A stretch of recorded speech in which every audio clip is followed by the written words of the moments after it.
10 മണി വാർത്തകളിലേക്ക്. സീറ്റ് നൽകാതെ എൽ.കെ. അദ്വാനിയെ അപമാനിച്ചതിൽ ബി.ജെ.പിയിലെ ഒരു വിഭാഗത്തിൽ അതൃപ്തി പുകയുന്നു. അതേസമയം മുതിർന്ന നേതാവ് മുരളി മനോഹർ ജോഷിക്കും സീറ്റ് നിഷേധിച്ചേക്കുമെന്ന് സൂചന. കൂടുതൽ വിവരങ്ങളുമായി ദില്ലിയിൽ നിന്ന് ശരത്ത് ചേരുകയാണ്. ശരത്ത്, അദ്വാനിയെയും മുരളി മനോഹർ ജോഷിയെയും ഒഴിവാക്കിയുള്ള പട്ടികയാണ് ഇപ്പോൾ പുറത്തു വന്നത്. ഒരുപക്ഷെ ബി.ജെ.പിയുടെ ഉരുക്കു മനുഷ്യൻ എന്നറിയപ്പെടുന്ന അദ്വാനിക്ക് അർഹമായ പരിഗണന പോലും നൽകാതെയാണ് അമിത്ഷാ മോദി കൂട്ടുകെട്ട് ഒഴിവാക്കി ഇപ്പോൾ ആദ്യഘട്ട സ്ഥാനാർത്ഥി പട്ടിക പ്രഖ്യാപിച്ചിരിക്കുന്നത്. ഏതൊക്കെ തരത്തിൽ രാഷ്ട്രീയ ചലനങ്ങളാണ് ഇത് സംബന്ധിച്ച് ദില്ലിയിൽ ഇപ്പോൾ നടക്കുന്നത്? ഒപ്പം ബി.ജെ.പിക്കുള്ളിൽ വിയോജിപ്പുകൾ ഉയരുന്നുണ്ടോ? ജോസഫ്, കഴിഞ്ഞ ദിവസം രാത്രിയാണ് 184 ലോക്സഭാ സീറ്റുകളിലെ ബി.ജെ.പിയുടെ സ്ഥാനാർത്ഥി പട്ടിക പ്രസിദ്ധീകരിച്ചത്. ഈ പട്ടികയിൽ ഏറ്റവും പ്രധാനമായി ഉറ്റുനോക്കിയത് മുതിർന്ന നേതാവായ എൽ.കെ. അദ്വാനിക്ക് വീണ്ടും ലോക്സഭാ തെരഞ്ഞെടുപ്പിൽ മത്സരിക്കാൻ ലഭിക്കുമോ എന്നുള്ളതായിരുന്നു. എന്നാൽ എൽ.കെ. അദ്വാനിക്ക് പകരം ബി.ജെ.പി അധ്യക്ഷൻ അമിത്ഷാ ഗാന്ധിനഗറിൽ അദ്ദേഹത്തിന് പകരം മത്സരിക്കുമെന്നുള്ള പ്രഖ്യാപനമാണ് ഇന്നലെ ഉണ്ടായത്. ഇതോടുകൂടി വലിയ ഒരു ബി.ജെ.പിയുടെ ആഭ്യന്തര രാഷ്ട്രീയ രംഗത്ത് ഉണ്ടായിരിക്കുന്ന വലിയ ചലനങ്ങൾ തന്നെയാണ് ഇപ്പോൾ ചർച്ചയായിരിക്കുന്നത്. അദ്വാനിക്ക് സീറ്റ് നൽകാതെയുള്ള ഈ ഒരു സ്ഥാനാർത്ഥി പട്ടികയിലൂടെ 2 സന്ദേശങ്ങളാണ് ബി.ജെ.പി പ്രധാനമായും നൽകുന്നത്. അതിലൊന്ന്, മോദിയും അതുപോലെ തന്നെ അമിത്ഷായും ചേർന്ന് രാഷ്ട്രീയ രംഗത്ത് നിന്ന് എൽ.കെ. അദ്വാനി എന്ന സ്ഥാപക നേതാവിനെ നിർബന്ധിത വിരമിക്കലിന് അയച്ചു എന്നുള്ളത് തന്നെയാണ്. പാർലമെന്ററി രംഗത്ത് മോദിക്ക് ശേഷം ആര് എന്നുള്ളതിന് കൃത്യമായി അമിത്ഷാ എന്നുള്ള പ്രഖ്യാപനമാണ് നടത്തിയിരിക്കുന്നത് എന്നതാണ് രണ്ടാമത് ആയി വരുന്ന സന്ദേശം. 6 തവണ അദ്വാനി മത്സരിച്ചിട്ടുള്ള മണ്ഡലം ആണ് ഗാന്ധിനഗർ. ഇവിടെ അമിത്ഷാ മത്സരിക്കുന്നതിന്റെ ഉദ്ദേശവും പാർലമെന്ററി രംഗത്ത് മോദിക്ക് ശേഷം താനാണ് എന്നുള്ള പ്രഖ്യാപനത്തിന്റെ കൂടി സൂചനയാണ്. ഈ മണ്ഡലത്തിൽ അദ്വാനിയുടെ മകനായ ജയന്തിനെയായിരുന്നു പരിഗണിച്ചിട്ടുണ്ടായിരുന്നത്. എന്നിട്ട് പോലും ഗാന്ധിനഗറിൽ തന്നെ അമിത്ഷാ മത്സരിക്കാൻ തീരുമാനിച്ചു എന്നുള്ളത് തന്നെ ഇക്കാര്യം അടിവരയിടുന്നുണ്ട്. ഏതായാലും മുതിർന്ന നേതാക്കന്മാരൊക്കെ തന്നെ മത്സരരംഗത്ത് നിന്നും സ്വയം പിന്മാറുന്ന ഒരു രീതിയാണ് സാധാരണയായി കാണാറുള്ളത്. സുഷമ സ്വരാജും കൽരാജ് മിശ്രയും ഒക്കെ തന്നെ ഇതിന്റെ ഉദാഹരണമാണ്. എന്നാൽ അദ്വാനിയുടെ കാര്യത്തിൽ ഇത് ഉണ്ടായില്ല എന്നുള്ളത് തന്നെയാണ് ഏറ്റവും പ്രധാനം. അദ്വാനി അത്തരം ഒരു വിരമിക്കൽ പ്രഖ്യാപനം, മത്സരിക്കാനില്ല എന്നുള്ള രീതിയിലുള്ള ഒരു പ്രഖ്യാപനം അദ്ദേഹം നടത്തിയിട്ടില്ലായിരുന്നു. എന്നിട്ട് പോലും അദ്ദേഹത്തിന്റെ അഭിപ്രായം കേൾക്കാൻ തയ്യാറാകാതെയാണ് മോദിയും അമിത്ഷായും കൂടി അദ്വാനിയെ പരിഗണിക്കാൻ തയ്യാറാകാതിരുന്നത്. ഇത് 2014 മുതൽ അദ്ദേഹത്തോട് തുടരുന്ന അവഗണനയുടെ ഏറ്റവും വലിയ ഏറ്റവും ഒടുവിലത്തെ ഉദാഹരണമായി മാറിയിരിക്കുകയാണ്. നേരത്തെ 50 വർഷം കഴിഞ്ഞ 6 വർഷമായി ഗാന്ധിനഗറിൽ തന്നെയാണ് അദ്ദേഹം എം പി ആയി തുടരുന്നത്. 2020 പാർലമെന്ററി രാഷ്ട്രീയ രംഗത്ത് എൽ.കെ. അദ്വാനിക്ക് 50 വർഷം തികയും. എന്നിട്ട് പോലും 50 വർഷം തികയ്ക്കാനുള്ള ഒരു അവസരം പോലും ബി.ജെ.പി നൽകിയില്ല എന്നുള്ളതാണ് ഏറ്റവും പ്രധാനം. ഇതിൽ വലിയ ഒരു പ്രതിഷേധം തന്നെയാണ് മുതിർന്ന ഒരു വിഭാഗം നേതാക്കന്മാരിൽ നിന്നും ഇപ്പോൾ ഉണ്ടായിരിക്കുന്നത്. ഏതായാലും ഇതേ അവസ്ഥ തന്നെയായിരിക്കും മറ്റൊരു നേതാവായ മുരളി മനോഹർ ജോഷിയുടേതും എന്ന് ആണ് സൂചന. മാർഗനിർദ്ദേശക മണ്ഡലിലെ മറ്റൊരംഗമായ മുരളി മനോഹർ ജോഷിക്ക് കാൺപൂരിൽ വീണ്ടും മത്സരിക്കാൻ അവസരം നൽകില്ല എന്നുള്ളത് തന്നെയാണ് സൂചന. അദ്ദേഹത്തെ പ്രായാധിക്യം ചൂണ്ടിക്കാണിച്ചുകൊണ്ട് അദ്ദേഹത്തിന് സീറ്റ് നിഷേധിക്കാനുള്ള നീക്കമാണ് നടക്കുന്നത്. ഏതായാലും ബി.ജെ.പിയെ സംബന്ധിച്ചിടത്തോളം പൂർണ്ണമായും മോദിയും അമിത്ഷായും സീറ്റ് അതുപോലെ തന്നെ അവരുടെ പാർട്ടി തീരുമാനങ്ങൾ ഏകപക്ഷീയമായി നടപ്പിലാക്കുന്നതിന്റെ ഏറ്റവും ഒടുവിലത്തെ ഉദാഹരണമാണ് മുതിർന്ന നേതാവിന് തന്നെ സീറ്റ് നിഷേധിച്ച സംഭവം. ഏതായാലും മുരളി മനോഹർ ജോഷിയുടെ കാര്യത്തിൽ വലിയ ഒരു ബ്രാഹ്മണ പിന്തുണയുള്ള നേതാവാണ്. മുന്നാക്ക സമുദായക്കാർ ഉത്തരേന്ത്യയിൽ വലിയ രീതിയിൽ പിന്തുണക്കുന്ന ഒരു നേതാവാണ് മുരളി മനോഹർ ജോഷി. അത്തരമൊരു സാഹചര്യത്തിൽ മുരളി മനോഹർ ജോഷിക്ക് പൂർണ്ണമായും ടിക്കറ്റ് നൽകാതെയുള്ള ഒരു പ്രഖ്യാപനം ബി.ജെ.പി നടത്തുകയാണെങ്കിൽ അതൊരുപക്ഷെ ബി.ജെ.പിയുടെ തെരഞ്ഞെടുപ്പ് ചിത്രത്തിലും വലിയ ഒരു തിരിച്ചടി ഉണ്ടാകാനുള്ള സാധ്യതയുണ്ട്. ഏതായാലും ഈ നേതാക്കന്മാരാരും തന്നെ പ്രധാനമായും എൽ.കെ. അദ്വാനിയൊന്നും നിലവിലെ സാഹചര്യത്തിൽ പരസ്യമായ ഒരു പ്രതികരണം ഈ ഒരു സീറ്റ് നിഷേധിക്കപ്പെട്ടതുമായി ബന്ധപ്പെട്ട് നടത്തിയിട്ടില്ല. അദ്ദേഹത്തിന്റെ അതൃപ്തി വ്യക്തമാക്കുന്ന ചില നീക്കങ്ങൾ ഉണ്ടാകും എന്ന് തന്നെയാണ് നിലവിലെ അദ്ദേഹത്തോട് അടുത്തു നിൽക്കുന്ന വൃത്തങ്ങൾ വ്യക്തമാക്കുന്നത്. ശരത്ത്, അത് തന്നെയാണ് ഗാന്ധിനഗർ എന്നാൽ അദ്വാനി എന്ന ഒരു മറുപേര് കൂടി വേണമെങ്കിൽ പറയാം. ദീർഘകാലം അദ്ദേഹം അവിടെ നിന്ന് എം പി ആയി സഭയിലെത്തിയ ആളാണ്. പക്ഷേ അദ്ദേഹത്തിന് ഇനി ഒരു അവകാശവാദം ഉന്നയിക്കാൻ പോലും അവസരം നൽകാതെയാണ് അവിടെ അമിത്ഷാ മത്സര രംഗത്തേക്ക് എത്തിയിരിക്കുന്നത്. ഇനി തർക്കങ്ങളെ തുടർന്ന് പരിഹാരമായി മറ്റൊരു സീറ്റ് വാഗ്ദാനം ചെയ്താൽ പോലും അദ്വാനി അത് സ്വീകരിക്കാനുള്ള സാധ്യതകളുമില്ല. കഴിഞ്ഞ 5 വർഷക്കാലം അദ്ദേഹം മൗനമായി സഭയിൽ ഒരു അംഗമായി ഇരുന്ന ഒരു ദയനീയ ചിത്രം കൂടി നമ്മൾ കാണേണ്ടതുണ്ട്. നിരന്തരമായി അവഗണനകൾ ഏറ്റുവാങ്ങുന്ന ഒരു മുതിർന്ന നേതാവ് തന്നെയായിരുന്നു അദ്ദേഹം. ബി.ജെ.പിക്ക് വേണ്ടി വലിയ പ്രചരണങ്ങൾ നടത്തുകയും അത് ബി.ജെ.പിക്ക് വലിയ നേട്ടങ്ങൾ ഉണ്ടാക്കുകയും ചെയ്തിട്ടുള്ള ഒരു വ്യക്തിയാണ്. അദ്ദേഹത്തെ ഇപ്പോൾ തഴഞ്ഞിരിക്കുന്ന ഒരു സാഹചര്യത്തിൽ ഈ ഇക്കുറി പ്രചരണത്തിന് അദ്ദേഹം BJPക്ക് ഒപ്പം ഉണ്ടാകുമോ, അതോ ഇത് ഈ ഒരു വിയോജിപ്പ് അദ്വാനി ഒഴിവാക്കിയതിൽ മുതിർന്ന നേതാക്കൾ അടക്കം രംഗത്ത് വരുമ്പോൾ ഇത് BJPയുടെ പ്രചരണത്തെ എങ്ങനെ സ്വാധീനിക്കും? സാഹചര്യത്തിൽ അദ്വാനി നേരത്തെ സൂചിപ്പിച്ചതുപോലെ തന്നെ എന്താണ് അദ്ദേഹത്തിന്റെ മനസ്സിലിരിപ്പ് എന്നുള്ളത് വ്യക്തമാക്കിയിട്ടില്ല. ഏതായാലും LK അദ്വാനിയെ പോലെയുള്ള ഒരു മുതിർന്ന നേതാവ്, ഒരു പ്രമുഖ നേതാവ് പ്രചരണ രംഗത്ത് കഴിഞ്ഞ തവണയൊന്നും കാര്യമായി മറ്റ് മണ്ഡലങ്ങളിലൊന്നും പോയിട്ടുണ്ടായിരുന്നില്ല. ആ ഒരു സാഹചര്യത്തിൽ പ്രചരണ രംഗത്ത് അദ്വാനി സാധാരണ ഉണ്ടാകാറില്ല എങ്കിൽ പോലും അദ്വാനി എന്ന നേതാവ് തെരഞ്ഞെടുപ്പിലില്ല എന്നുള്ളത് ഒരു പ്രചരണ വിഷയം തന്നെയായി മാറാനുള്ള സാധ്യതയാണ് കാണുന്നത്. അത്തരത്തിൽ അതിന് കൃത്യമായും ഒരു മറുപടി നൽകേണ്ടുന്ന ഒരു സാഹചര്യം BJPയെ സംബന്ധിച്ചിടത്തോളം വരും. നേരത്തെ സൂചിപ്പിച്ചതുപോലെ തന്നെ ഇനി മറ്റൊരു മണ്ഡലം എന്നുള്ള സൂചനകളും അത്തരം ഒരു നീക്കങ്ങളും ഒന്നും തന്നെ ഉണ്ടാകുകയുമില്ല. കാരണം അദ്വാനിയെ സംബന്ധിച്ചിടത്തോളം ആ ഗാന്ധിനഗർ സീറ്റ് തന്നെയാണ് ഏറ്റവും പ്രധാനം. അങ്ങനെ അദ്ദേഹത്തിന് പകരം ഒരു സീറ്റ് നൽകേണ്ടി വരികയാണെങ്കിൽ അത് അമിത്ഷായ്ക്ക് വേണ്ടി അദ്വാനി മാറി നിൽക്കുന്നു എന്നുള്ള രീതിയിലേക്കുള്ള ഒരു പ്രചരണം കൂടിയായി മാറും. അത് നിലവിലെ സാഹചര്യത്തിൽ ഈ രണ്ട് വിഭാഗങ്ങൾക്കും, അദ്വാനിയെ സംബന്ധിച്ചിടത്തോളം അതുപോലെ തന്നെ അമിത്ഷായെ സംബന്ധിച്ചിടത്തോളം വലിയ നാണക്കേട് തന്നെയാണ്.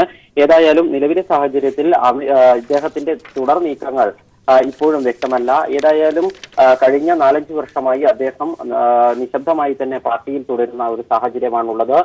കാര്യമായി അഭിപ്രായങ്ങളൊന്നും തന്നെ പറയാൻ ഒരു അവസരം ലഭിക്കാത്ത ഒരു നേതാവായി മാറുകയാണ് അദ്വാനി. അതുകൊണ്ട് തന്നെ ഈ ഒരു മാറ്റം അദ്ദേഹത്തെ സംബന്ധിച്ചിടത്തോളം വലിയ ഒരു കാര്യമായി തോന്നുന്നുണ്ടാവില്ല എങ്കിൽ പോലും അദ്ദേഹത്തിന്റെ മറ്റ് അനുഭാവം പ്രകടിപ്പിക്കുന്ന മറ്റ് നേതാക്കന്മാർ ഇതിൽ പ്രതിഷേധം രേഖപ്പെടുത്താനുള്ള സാധ്യതയാണ് ഇപ്പോൾ കാണുന്നത്. വളരെ വ്യക്തമാണ്. അദ്വാനി ഒഴിവാക്കി സ്ഥാനാർത്ഥി പട്ടിക വന്നതിൽ BJPയിൽ അമർഷം പുകയുന്നു. മുതിർന്ന നേതാക്കളടക്കം ഇക്കാര്യത്തിൽ വിയോജിപ്പ് രേഖപ്പെടുത്തിയിരിക്കുന്നു. ദില്ലിയിൽ നിന്ന് ശരത്താണ് വിവരങ്ങൾ നൽകിയത്. അതേസമയം തമ്മിലടി അവസാനിക്കാതെ BJP സ്ഥാനാർത്ഥി പട്ടിക പുറത്തു വന്നിരിക്കുന്നു. പത്തനംതിട്ട സീറ്റിന്റെ കാര്യത്തിൽ ഇപ്പോഴും അനിശ്ചിതത്വം തുടരുകയാണ്. പ്രഖ്യാപനം വൈകുന്നതിൽ ഒരു വിഭാഗം നേതാക്കൾക്ക് അതൃപ്തി. മുരളീധര പക്ഷം കേന്ദ്ര നേതൃത്വത്തെ അതൃപ്തി അറിയിച്ചു. സ്ഥാനാർത്ഥി പ്രഖ്യാപനം വൈകുന്നത് മണ്ഡലത്തിൽ BJPക്ക് തിരിച്ചടിയാകുമെന്നാണ് മുരളീധര വിഭാഗത്തിന്റെ പരാതി. പ്രധാന നേതാക്കളെ ഒഴിവാക്കി ദുർബലരെ മത്സരിപ്പിക്കുന്നതിലും BJPയിൽ അമർഷമുണ്ട്.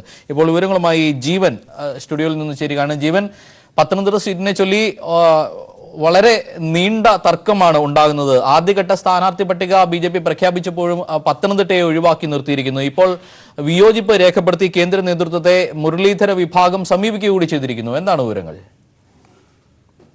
ജോർജറ്റ്, ഒരുപക്ഷെ BJP സംസ്ഥാനത്ത് പ്രവർത്തനം ആരംഭിച്ചതിന് ശേഷം ഉള്ള സ്ഥാനാർത്ഥി പ്രഖ്യാപനം ഇത്രമേൽ സങ്കീർണമായ ഒരു കാലഘട്ടം മുമ്പൊരിക്കലും ഉണ്ടായിട്ടില്ല എന്നത് നമുക്ക് ഉറപ്പിച്ച് പറയാൻ കഴിയുന്നൊരു കാര്യമാണ്. കാരണം ഈ ലോക്സഭാ തെരഞ്ഞെടുപ്പ് BJPയെ സംബന്ധിച്ചിടത്തോളം എത്രമാത്രം നിർണായകമാണ് എന്നത് നമുക്കെല്ലാവർക്കും അറിയാവുന്ന കാര്യമാണ്.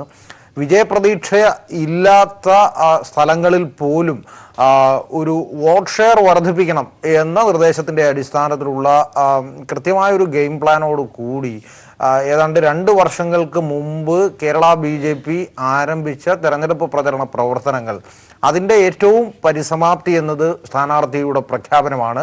ആ പ്രഖ്യാപനത്തിലൂടെ ഒരു തങ്ങൾ കണ്ടസ്റ്റ് ചെയ്യുന്നു, തങ്ങൾ ഇവിടുത്തെ ഒരു മൂന്നാം ശക്തിയാണ് എന്ന് കേരളത്തിലെ ജനങ്ങളെ ബോധിപ്പിക്കാൻ കഴിയുന്ന ഒരു അവസ്ഥയായിരുന്നു BJP ലക്ഷ്യമിട്ടിരുന്നത്. എന്നാൽ ഏതാണ്ട് 1 മാസത്തിലേറെയായി BJPക്കുള്ളിൽ പുകയുന്ന അസംതൃപ്തിയുടെ ഒരു അനുരണനങ്ങളാണ് ഇപ്പോൾ പുറത്തേക്ക് എത്തിക്കൊണ്ടിരിക്കുന്നത്. പ്രത്യേകിച്ച് കേരളത്തിൽ BJPയുടെ സീറ്റ് വിഭജനം ഇന്നലെ മിനഞ്ഞാന്ന് പൂർത്തിയായി. 14 സീറ്റിൽ BJP മത്സരിക്കുകയും 6 സീറ്റിൽ BDJS മത്സരിക്കുകയും എന്നതായിരുന്നു ധാരണ. ഈ ധാരണ BJPയുടെ അഖിലേന്ത്യാ ജനറൽ സെക്രട്ടറിയായ മുരളീധർ റാവു ദില്ലിയിൽ നടത്തിയ വാർത്താ സമ്മേളനത്തിൽ പ്രഖ്യാപിക്കുകയും ചെയ്തു. തൊട്ടു പിന്നാലെ BJPയുടെ സ്ഥാനാർത്ഥി പ്രഖ്യാപനം ഉണ്ടാകും എന്നതായിരുന്നു പൊതുവിൽ പ്രതീക്ഷിക്കപ്പെട്ടിരുന്നത്.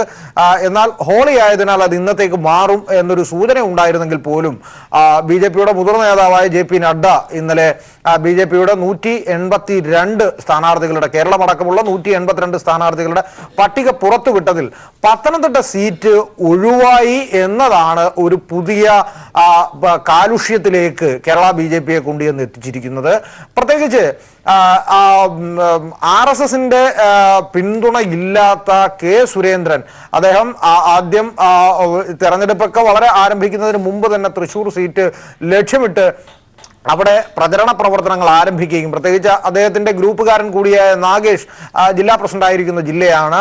ആ ജില്ല കേന്ദ്രീകരിച്ചുകൊണ്ടുള്ള പ്രവർത്തനം ആരംഭിക്കുന്നതിനിടെയാണ് PS ശ്രീധരൻപിള്ള അല്ലെങ്കിൽ പുതിയ വിഭാഗം RSS നേതൃത്വത്തിന്റെ പിന്തുണയോടുകൂടിയുള്ള AN രാധാകൃഷ്ണനെ തൃശൂർ സീറ്റിനായി ലക്ഷ്യമിട്ട് അവർ അവിടെ കളത്തിലിറക്കുന്നത്.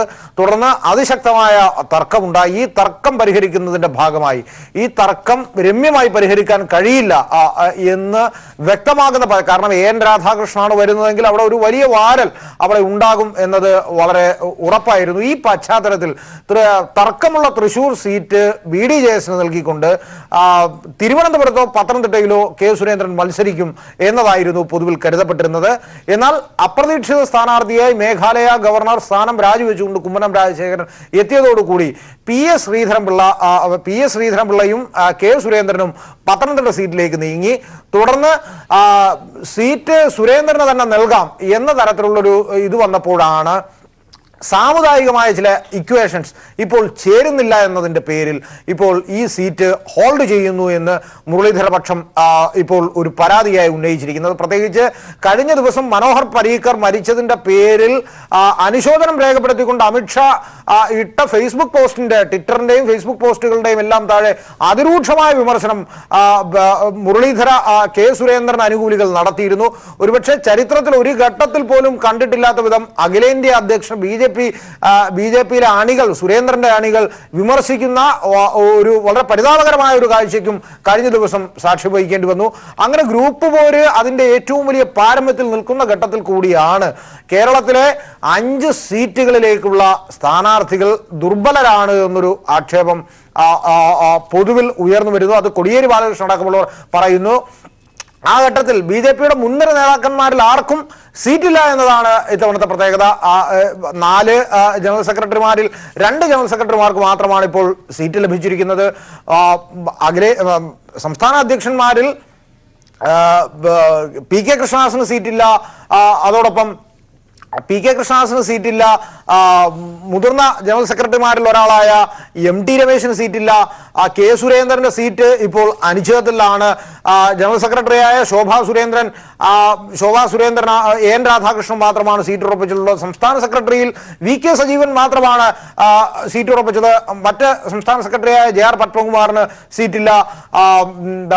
ഒപ്പം യുവ പ്രാതിനിധ്യം എന്ന പേരിൽ കോഴിക്കോട് വളരെ ദുർബലനായ ഒരു സ്ഥാനാർത്ഥിയെ നിർത്തിയിരിക്കുന്നു എന്നൊരു ആക്ഷേപം ഇതിനോടകം തന്നെ മറുവിഭാഗം ഉയർത്തുകയും ചെയ്യുന്നുണ്ട്. പ്രത്യേകിച്ച് മുൻ സംസ്ഥാന അധ്യക്ഷനാണ് എങ്കിൽ പോലും കണ്ണൂർ പോലൊരു ലോക്സഭാ കോൺസ്റ്റിറ്റ്യുവൻസിയിൽ കണ്ടസ്റ്റ് ചെയ്യാൻ കഴിയുന്ന സ്ഥാനാർത്ഥി അല്ല CK പത്മനാഭൻ എന്നൊരു ആരോപണം അല്ലെങ്കിൽ ഒരു ആക്ഷേപം സംഘപരിവാർ വൃത്തങ്ങൾ തന്നെ മുൻപോട്ട് വെക്കുന്നുണ്ട്. ഒരുപക്ഷെ വരും ദിവസങ്ങളിൽ അതൊരു ക്രോസ് വോട്ടിങ്ങിന്റെ പാറ്റേണിലേക്ക് പോയാൽ പോലും അത്ഭുതപ്പെടാനില്ല എന്ന തരത്തിലാണ് ചില ആരോപണങ്ങൾ. പ്രത്യേകിച്ച് സംഘപരിവാർ RSS ഇത്രയധികം രൂഢമൂലമായി ഇടപെട്ട ഒരു തെരഞ്ഞെടുപ്പ് മറ്റൊരു തെരഞ്ഞെടുപ്പ് പ്രക്രിയ ഇതിനു മുമ്പ് ഒരിക്കലും ഉണ്ടായിട്ടില്ല എന്ന് BJP നേതാക്കൾ തന്നെ അനൗദ്യോഗികമായി നമ്മളോട് സമ്മതിക്കുന്നുണ്ട്. കാരണം ഓരോ അണുവിലും അല്ലെങ്കിൽ ഓരോ മിനിറ്റിലും അല്ലെങ്കിൽ എന്ത് ചെയ്യണം എന്നതിനെ സംബന്ധിച്ച്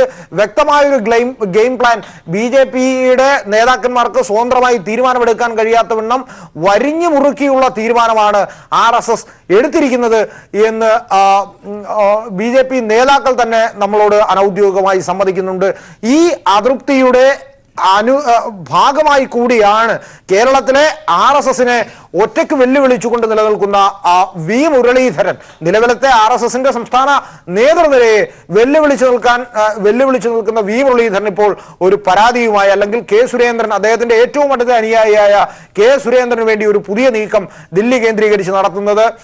എത്രയും വേഗം ഇവിടെ ഈ സ്ഥാനാർത്ഥി പ്രഖ്യാപനം മുരളീധര വിഭാഗം ഇത്തരം വിയോജിപ്പുമായി കേന്ദ്ര നേതൃത്വത്തെ സമീപിക്കുമ്പോൾ അത് BJP-യിൽ വലിയ പ്രത്യാഘാതങ്ങൾ തന്നെയാണ് സൃഷ്ടിക്കുന്നത്. ഒരു പക്ഷേ BJP-യുടെ വിജയ സാധ്യതാ മണ്ഡലങ്ങളിൽ ഒന്നുകൂടിയാണ് പത്തനംതിട്ട. അതിനപ്പുറത്തേക്ക് അവരുടെ പ്രചരണ തന്ത്രം കൂടിയാണ്. പത്തനംതിട്ടയെ മുൻനിർത്തിയാണ് അല്ലെങ്കിൽ ശബരിമലയെ കൂടി അവർ മുന്നിൽ കണ്ടുകൊണ്ടാണ് പത്തനംതിട്ടയും ഒപ്പം കേരളത്തിലെ സമഗ്രമായ തെരഞ്ഞെടുപ്പ് പ്രചാരണത്തിനും അവർ മുൻതൂക്കം നൽകുന്നത്. ഈ സാഹചര്യത്തിൽ പത്തനംതിട്ട സീറ്റ് ഒഴിച്ചിട്ടത് അവർക്ക് വലിയ പ്രത്യാഘാതങ്ങൾ തന്നെ സൃഷ്ടിക്കുമെന്നുള്ള നിഗമനമാണ്, അല്ലെങ്കിൽ ആ ഒരു വികാരമാണ് ഇപ്പോൾ മുരളീധര വിഭാഗം കേന്ദ്ര നേതൃത്വത്തെ അറിയിച്ചിരിക്കുന്നത്. ജീവനിലേക്ക് എത്താം. ഇപ്പോൾ മാധ്യമപ്രവർത്തകനായ ജേക്കബ് ജോർജ് നമ്മോടൊപ്പം ചേരുകയാണ്. ശ്രീ ജേക്കബ് ജോർജ്, പത്തനംതിട്ട മണ്ഡലം ഒഴിച്ചിട്ടുകൊണ്ട് ബിജെപിയുടെ സ്ഥാനാർത്ഥി പട്ടിക വന്നിരിക്കുന്നു. പത്തനംതിട്ട ഒഴിച്ചിട്ടതിൽ വിയോജിപ്പുമായി മുരളീധര വിഭാഗം കേന്ദ്ര നേതൃത്വത്തെ സമീപിച്ചിരിക്കുന്നു. വലിയ തിരിച്ചടി ഉണ്ടാകുമെന്നാണ് മുരളീധര വിഭാഗത്തിന്റെ പരാതി ഇപ്പോൾ ഉയർന്നിരിക്കുന്നത്. ശ്രീ ജേക്കബ് ജോർജിന് ഇക്കാര്യങ്ങളെ എങ്ങനെയാണ് വീക്ഷിക്കാൻ കഴിയുക? പത്തനംതിട്ട ഒഴിച്ചിട്ടതിൽ ബിജെപിയുടെ ഒരു രാഷ്ട്രീയ തന്ത്രം കൂടിയുണ്ടോ? സജീവ ചർച്ചയിൽ പത്തനംതിട്ടയും ശബരിമലയും നിലനിർത്താനുള്ള ഒരു തന്ത്രത്തിന്റെ കൂടി ഭാഗമാണോ, അതോ ഈ വിഭാഗീയതയുടെ പേരിൽ സീറ്റ് തർക്കം മാത്രമാണോ പത്തനംതിട്ട ഒഴിച്ചിടാനുള്ള കാരണം? ശബരിമലയുടെ കേന്ദ്ര സ്ഥാനം എന്ന നിലയ്ക്ക് പത്തനംതിട്ടയ്ക്കാണ് വലിയ പ്രാധാന്യം ബിജെപി കൊടുക്കുന്നത്. അതുകൊണ്ട് തന്നെ ശ്രീധരൻപിള്ള, MP രമേശ്, ഇവൻ അൽഫോൺസ് കണ്ണന്താനം പോലും രംഗത്ത് വന്നിരുന്നു. അവസാനം സുരേന്ദ്രനാണ് അതിന് നറുക്ക് വീണത്. പക്ഷെ ഇപ്പോൾ ആ സുരേന്ദ്രന്റെ കാര്യം പോലും പ്രഖ്യാപിക്കാൻ കേന്ദ്ര നേതൃത്വത്തിന് കഴിയുന്നില്ല. ഒരുപക്ഷെ പുതിയ വടംവലികൾ ഉള്ളിൽ രൂപപ്പെട്ടതാവണം, അല്ലെങ്കിൽ പുതിയ കണക്കുകൂട്ടലുകളാവണം. എനിക്ക് തോന്നുന്നു പ്രധാനമായിട്ടും NSSന്റെ പിന്തുണ എങ്ങനെ, ആർക്ക് എന്നാണ്. NSS വളരെ കൃത്യമായിട്ട് കണക്ക് കൂട്ടി മാത്രമേ BJPക്ക് പിന്തുണ കൊടുക്കുകയുള്ളൂ. അതാണ് അതിനകത്ത് പ്രധാനപ്പെട്ട കാര്യം. ബിജെപിക്ക് പിന്തുണ കൊടുക്കണമെങ്കിൽ പാലിക്കേണ്ട, നിഷ്കർഷിക്കുന്ന കാര്യങ്ങൾ എന്തൊക്കെ, അതായിരിക്കണം ഈ സ്ഥാനാർത്ഥിയെ നിർണയിക്കുന്നതിൽ, അന്തിമമായി പ്രഖ്യാപിക്കുന്നതിൽ താമസം വരുന്നത് എന്ന് എനിക്ക് തോന്നുന്നു. പക്ഷെ BJPക്ക് അനുകൂലമായിട്ട് NSS പൊതുവായ ഒരു നിലപാടെടുക്കില്ല. പൊതുവായ അവരുടെ പിന്തുണ UDFന് തന്നെയാണ്. അതായത് NSSന്റെ ഒരു പിന്തുണ കൂടി BJP, NSSന്റെ ആവശ്യം കൂടി പരിഗണിക്കുകയാണെങ്കിൽ അവിടെ കെ സുരേന്ദ്രനെ പോലൊരു സ്ഥാനാർത്ഥി എത്താനുള്ള സാധ്യതയുണ്ടോ?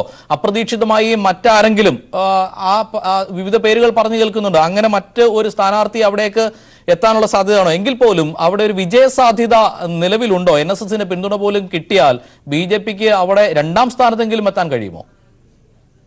അല്ല, BJPയുടെ പിന്തുണ, NSSന്റെ പിന്തുണ എന്ന് പറയുന്നത് അതത്ര ഏതുവരെ പോകും എന്നുള്ളതാണ് കണ്ടറിയേണ്ടത്.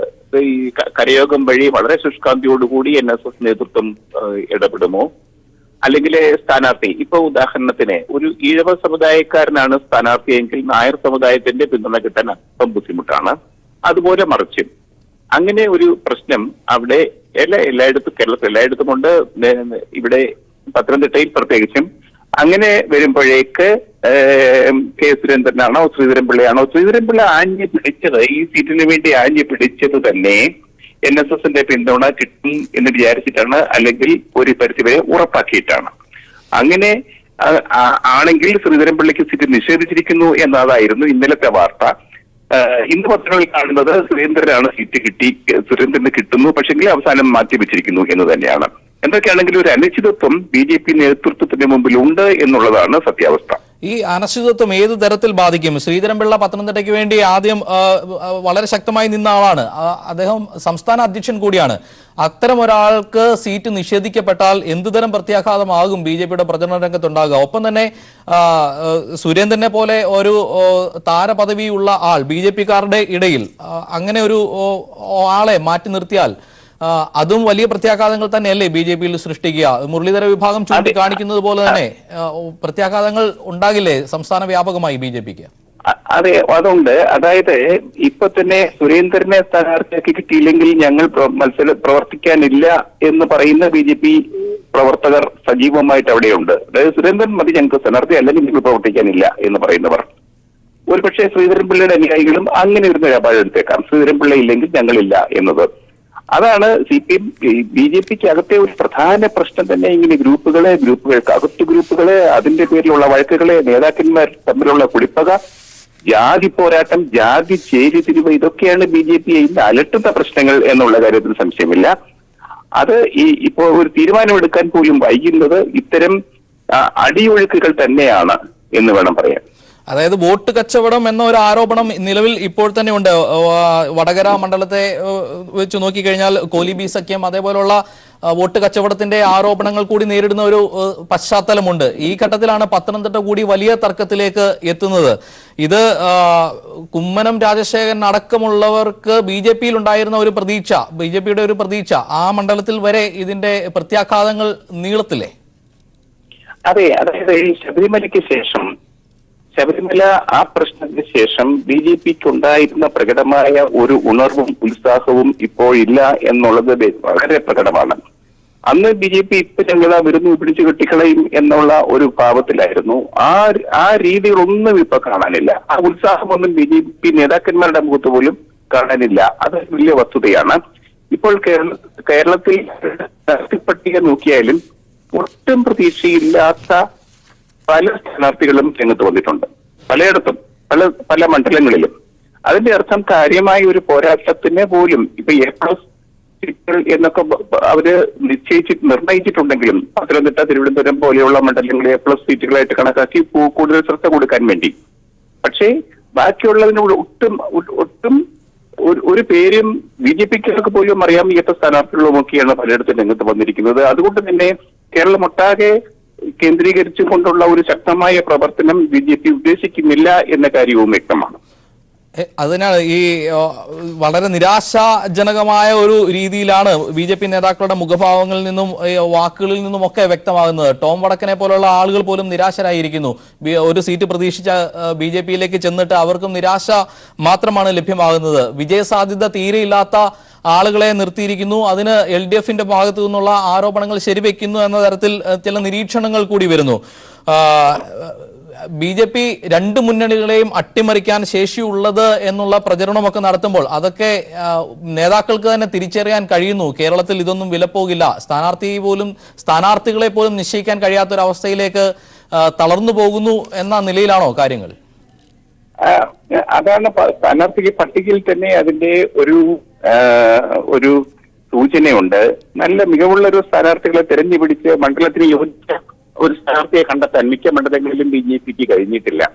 അപ്പം ഈ പ്രകടനപരമായിട്ട് BJP ഹർത്താലിലും മറ്റ് പ്രശ്നങ്ങളിലും സംഘർഷങ്ങളിലും ഒക്കെ ഇടപെട്ട് മുന്നേറ്റം നടത്തി എങ്കിലും അതിനനുസരിച്ച് സംഘടന വളർന്നിട്ടില്ല, അണികൾ വളർന്നിട്ടില്ല.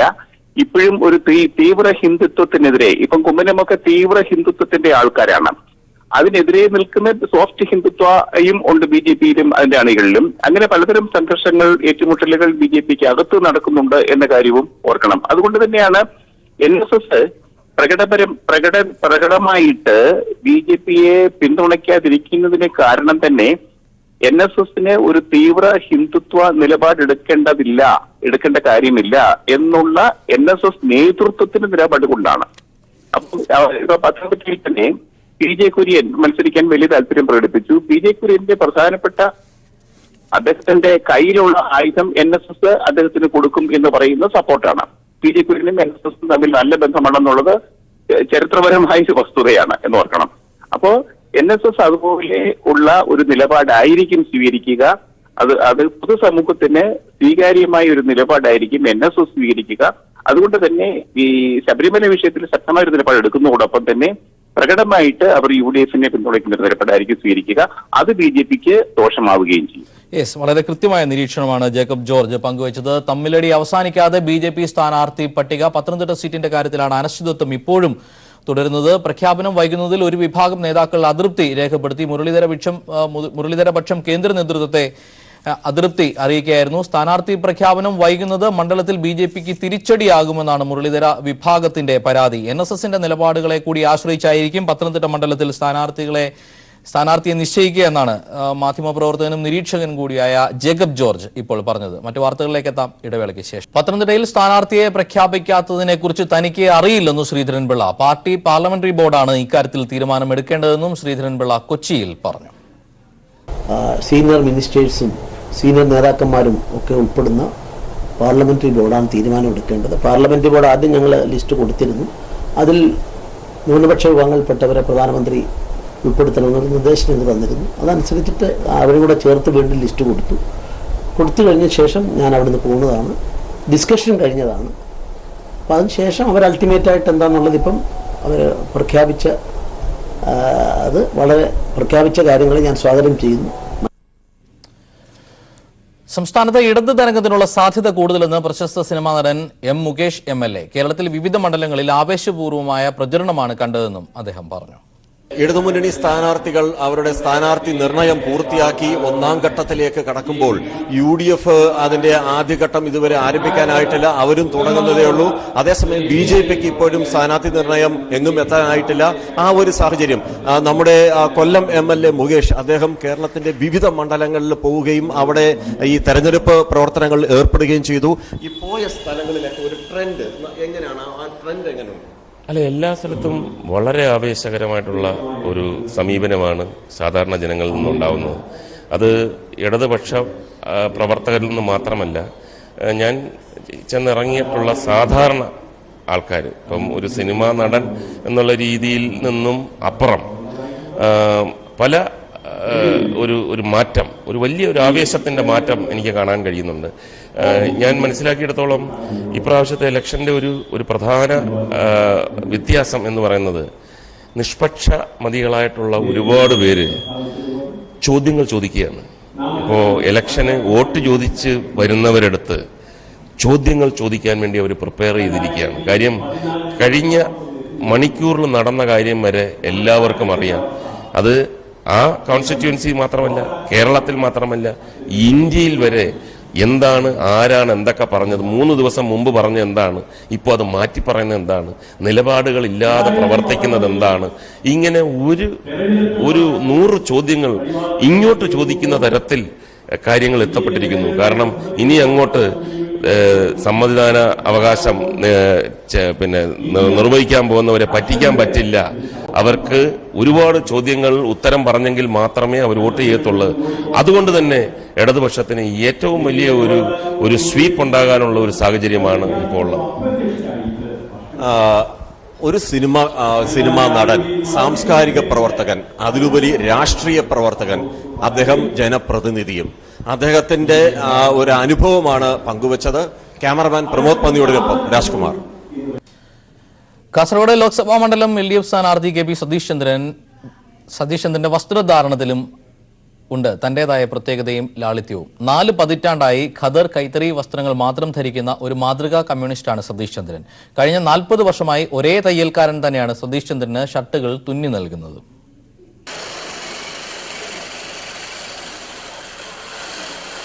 KP സതീഷ് ചന്ദ്രൻ എന്ന് കേൾക്കുമ്പോൾ ആളുകളുടെ മനസ്സിൽ ആദ്യം ഓടിയെത്തുക അദ്ദേഹത്തിന്റെ വസ്ത്രധാരണ ശൈലിയാണ്. കട്ടിയുള്ള ഖദർ അല്ലെങ്കിൽ ഖാദി ഷർട്ടുകളാണ് വിദ്യാർത്ഥിയായിരിക്കുമ്പോൾ മുതൽ സതീഷ് ചന്ദ്രന് പ്രിയം. ഖദർമുണ്ടും കൈത്തറിമുണ്ടും മാറി മാറി ധരിക്കും. കലാലയ ജീവിതകാലത്ത് പോലും വസ്ത്രശൈലിയിൽ മാറ്റം വരുത്തിയിട്ടില്ല. ഷർട്ടുകളുടെ തയ്യൽക്കാരനും സ്ഥിരമായി ഒരാൾ തന്നെ. നീലേശ്വരം ബസ് സ്റ്റാൻഡിന് സമീപത്തെ കലാ ടൈലേഴ്സ് ഉടമ നാരായണൻ. ഖദറും കൈത്തറിയുമല്ലാതെ മറ്റു ഷർട്ടുകൾ സതീഷ് ചന്ദ്രൻ തിരഞ്ഞെടുക്കാറില്ലെന്ന് നാരായണൻ പറഞ്ഞു. പ്രത്യേകത പറഞ്ഞാല് സാധാരണ ഷർട്ടില് 2 പോക്കറ്റ്, ബാക്കിയെല്ലാം സാധാരണ ഇതാണ്. തുണി കൈത്തറി ഖാദി ഇങ്ങനത്തെ അത് ആ ടൈപ്പ് എടുക്കും, മറ്റേ പോളിസ്റ്റർ അങ്ങനത്തെ എടുക്കൂല. 40 വർഷമായി സതീഷ് ചന്ദ്രന്റെ തയ്യൽക്കാരൻ നാരായണനാണ്. സ്ഥാനാർത്ഥി പ്രഖ്യാപനം വന്നതോടെ ഷർട്ടുകളുടെ എണ്ണം കൂടിയതായി നാരായണൻ പറഞ്ഞു. ജീവിതത്തിൽ ലാളിത്യം കാത്തു സൂക്ഷിക്കുന്ന സതീഷ് ചന്ദ്രന്റെ മുഖമുദ്രകളിലൊന്നാണ് അദ്ദേഹത്തിന്റെ വസ്ത്രശൈലി. News bureau, Kasaragod. കൊല്ലം ഇടതുമുന്നണി സ്ഥാനാർത്ഥി KN ബാലഗോപാലിന് അയ്യപ്പന്റെ നാടായ അച്ചൻകോവിലിൽ വികാരനിർഭരമായ സ്വീകരണം നൽകി. മന്ത്രി തോമസ് ഐസക് സ്വീകരണ പരിപാടി ഉദ്ഘാടനം ചെയ്തു.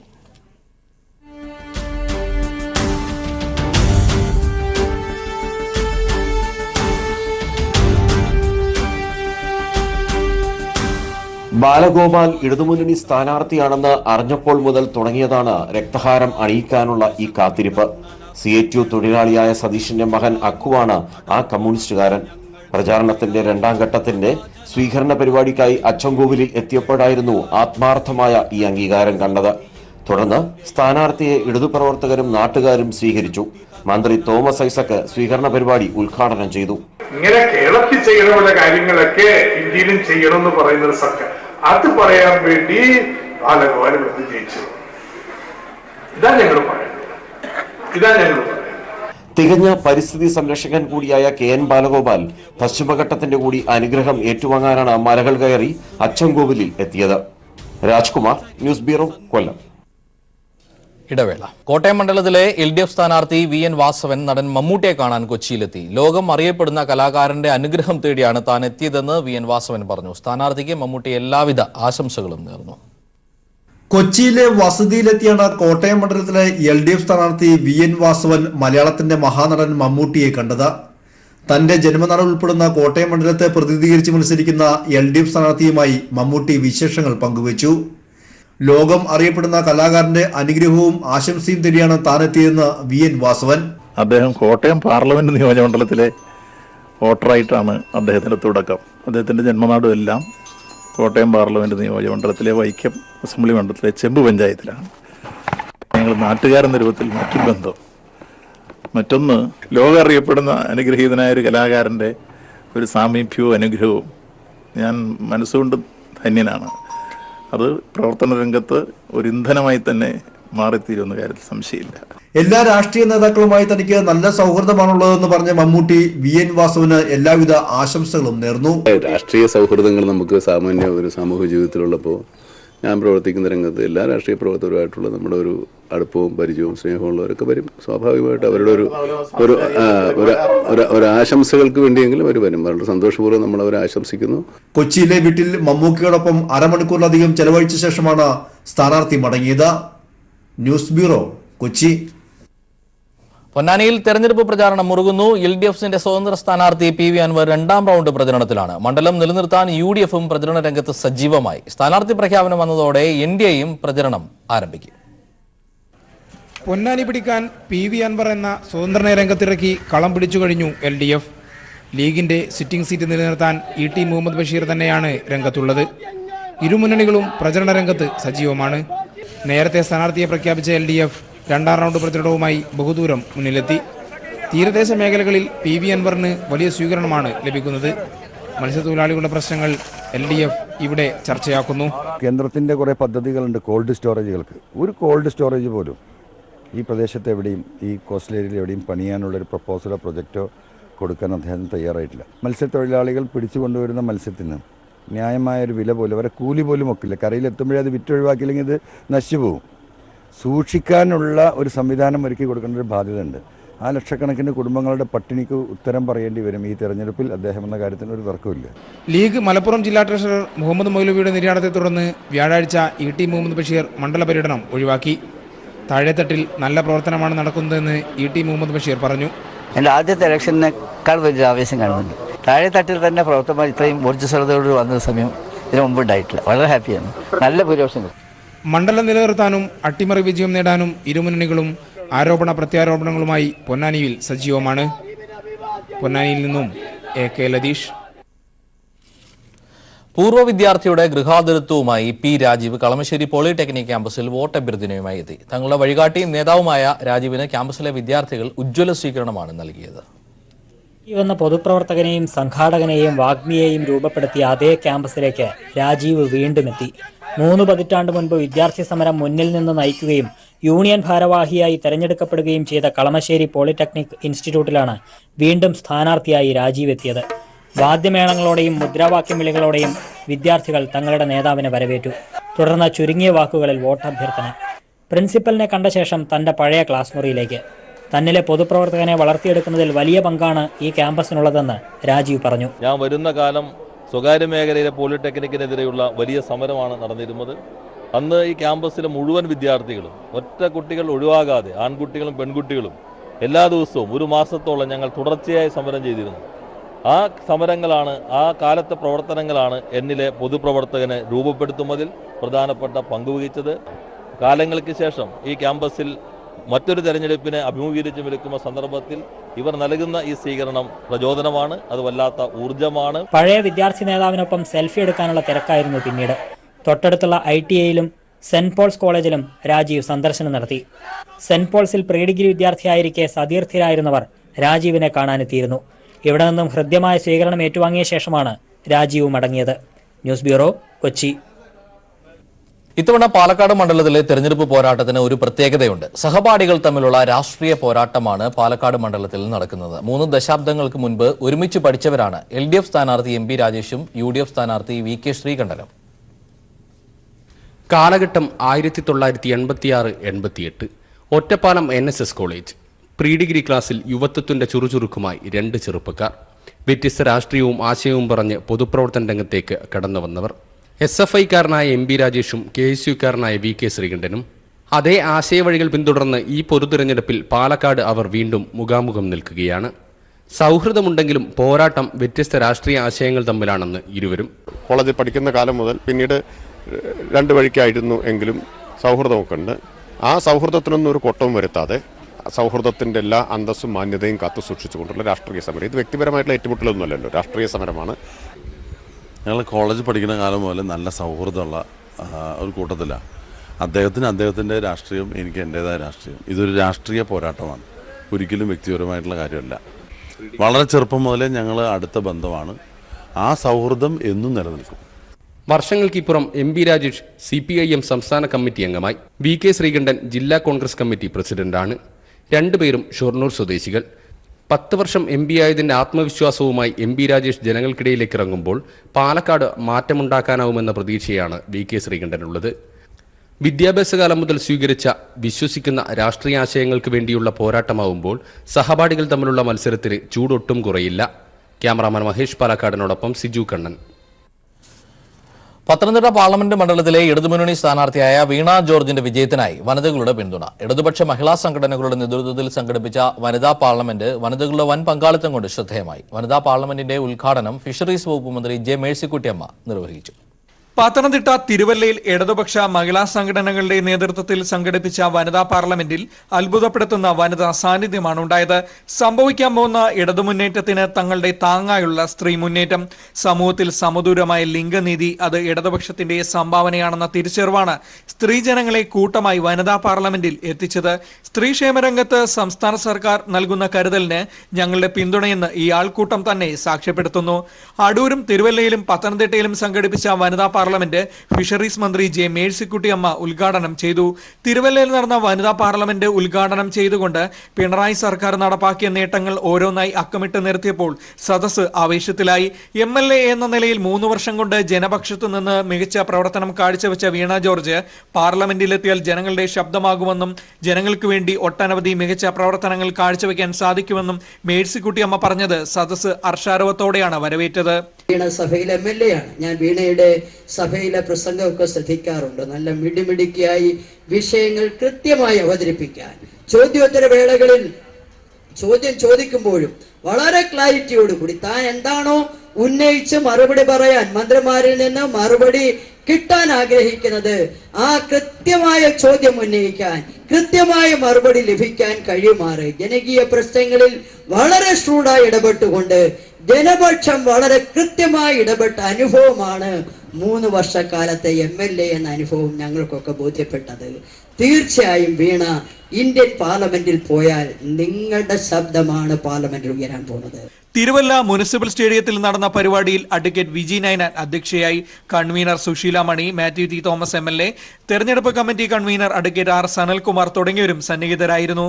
News bureau, Pathanamthitta. രാജ്മോഹൻ ഉണ്ണിത്താന്റെ സ്ഥാനാർത്ഥി പ്രഖ്യാപനത്തെ തുടർന്ന് കാസർകോട്ടെ കോൺഗ്രസിലുണ്ടായ ഭിന്നതകൾ പരിഹരിച്ചതായി പ്രതിപക്ഷ നേതാവ് രമേശ് ചെന്നിത്തല അവകാശപ്പെട്ടു. ഇടഞ്ഞുനിന്ന അഡ്വക്കേറ്റ് B സുബയ്യ റൈ തെരഞ്ഞെടുപ്പ് പ്രചാരണത്തിൽ പങ്കെടുക്കുമെന്നും UDF തെരഞ്ഞെടുപ്പ് കൺവെൻഷനിൽ പ്രതിപക്ഷ നേതാവ് പ്രഖ്യാപിച്ചു. 2 വട്ടം മണ്ഡലം പര്യടനം പൂർത്തിയാക്കിയ LDF സ്ഥാനാർത്ഥി KP സതീഷ് ചന്ദ്രൻ നാളെ മുതൽ സ്വീകരണ പൊതുയോഗങ്ങളിൽ പങ്കെടുത്തുകൊണ്ടുള്ള പൊതുപ്രചാരണ പരിപാടികൾ ആരംഭിക്കും. കാഞ്ഞങ്ങാട്ടാണ് UDF കാസർഗോഡ് ലോക്സഭാ മണ്ഡലം കൺവെൻഷൻ ചേർന്നത്. രമേശ് ചെന്നിത്തലയും ഹൈദരാലി ശിഹാബ് തങ്ങളുമായിരുന്നു കൺവെൻഷനിൽ പങ്കെടുത്തവരിൽ പ്രമുഖർ. രാവിലെ കാഞ്ഞങ്ങാട്ടെത്തിയ ചെന്നിത്തല കോൺഗ്രസ് ജില്ലാ നേതൃയോഗം വിളിച്ചു ചേർത്തു. എല്ലാ ഭിന്നതകളും മാറ്റിവെച്ച് നേതാക്കൾ സ്ഥാനാർത്ഥി രാജ്മോഹൻ ഉണ്ണിത്താനു വേണ്ടി രംഗത്തിറങ്ങണമെന്ന് ചെന്നിത്തല നിർദ്ദേശിച്ചു. DCC പ്രസിഡന്റിനെതിരെയുള്ള ആക്ഷേപങ്ങൾ ഉൾപ്പെടെ എല്ലാ പ്രശ്നങ്ങളും തെരഞ്ഞെടുപ്പിന് ശേഷം ചർച്ച ചെയ്ത് പരിഹാരമുണ്ടാക്കാമെന്ന് ചെന്നിത്തല നേതാക്കൾക്ക് ഉറപ്പു നൽകി. സ്ഥാനാർത്ഥിത്വം ലഭിക്കാത്തതിൽ പ്രതിഷേധത്തിലായിരുന്ന അഡ്വക്കേറ്റ് സുബയ്യ റൈയെയും ചെന്നിത്തല അനുനയിപ്പിച്ചു. അദ്ദേഹത്തെ കൺവെൻഷനിലും പങ്കെടുപ്പിച്ചു. തെരഞ്ഞെടുപ്പ് കാലത്ത് കോൺഗ്രസ് നേതാക്കൾ ഒരുമയോടെ പ്രവർത്തിക്കുമെന്നായിരുന്നു UDF കൺവെൻഷനിൽ ചെന്നിത്തല പ്രവർത്തകർക്ക് നൽകിയ ഉറപ്പ്. ഈ തെരഞ്ഞെടുപ്പ് കഴിയുന്നതുവരെ ഊണില്ലാതെ ഉറക്കമില്ലാതെ ഒറ്റക്കെട്ടായി ഒരുമിച്ച് കോൺഗ്രസ് പ്രവർത്തകരും UDFന്റെ മറ്റ് ഘടകകക്ഷികളും മുന്നോട്ട് പോകണം. ജില്ലാ കോൺഗ്രസ് കമ്മിറ്റി പ്രസിഡന്റ് അക്കിംകുന്നിൽ, അതോടൊപ്പം തന്നെ മറ്റ് നേതാക്കന്മാർ ഒരുമിച്ച് ഒറ്റക്കെട്ടായി തെരഞ്ഞെടുപ്പ് അവസാനിക്കുന്നത് വരെ ഞങ്ങൾ മുന്നോട്ട് പോകും എന്നുള്ള ഉറപ്പ് ഞാനിവിടെ നിങ്ങളുടെ മുമ്പിൽ നൽകുന്നു. ഇനി ആരെങ്കിലും ആ ഉറപ്പ് ലംഘിക്കുന്നെങ്കിൽ നിങ്ങൾ എന്നെ വിളിച്ച് പറയണം. കൺവെൻഷൻ ഹൈദരാലി ശിഹാബ് തങ്ങൾ ഉദ്ഘാടനം ചെയ്തു. രാജ്മോഹൻ ഉണ്ണിത്താന് കാസർഗോഡ് റെയിൽവേ സ്റ്റേഷനിൽ സ്വീകരണം നൽകിയപ്പോൾ പ്രവർത്തകർ കാണിച്ച ആവേശം കൺവെൻഷനിൽ കാണാനായില്ല. പ്രതീക്ഷിച്ച ജനപങ്കാളിത്തവും ഉണ്ടായില്ല. LDF സ്ഥാനാർത്ഥി KP സതീഷ്ചന്ദ്രൻ വിവിധ നിയമസഭാ മണ്ഡലങ്ങളിൽ 2 വട്ടം പര്യടനം പൂർത്തിയാക്കി. ഇന്ന് പയ്യന്നൂർ മണ്ഡലത്തിലാണ് പര്യടനം. നാളെ മുതൽ മണ്ഡലം കേന്ദ്രീകരിച്ചുള്ള പൊതുപ്രചാരണ പരിപാടിക്ക് കല്യാശ്ശേരിയിൽ തുടക്കമാകും. News bureau, Kasaragod. അരൂർ മണ്ഡലത്തിൽ നടത്തിയ വികസന പ്രവർത്തനങ്ങളാണ് AM ആരിഫ് എന്ന ജനകീയ MLA യുടെ തുടർച്ചയായ വിജയത്തിന് പിന്നിലെ ശക്തി. ഗൗരിയമ്മയെ പരാജയപ്പെടുത്തി മണ്ഡലത്തിലെത്തിയ ആരിഫിന് ഒടുവിൽ ലഭിച്ച ഭൂരിപക്ഷം 38,000-ലധികമാണ്. അസാധ്യമെന്ന് മുൻ ജനപ്രതിനിധികൾ വിലയിരുത്തിയ പെരുമ്പളം പാലമാണ് ആരിഫിന്റെ മണ്ഡലത്തിലെ പ്രധാന നേട്ടങ്ങളിലൊന്ന്.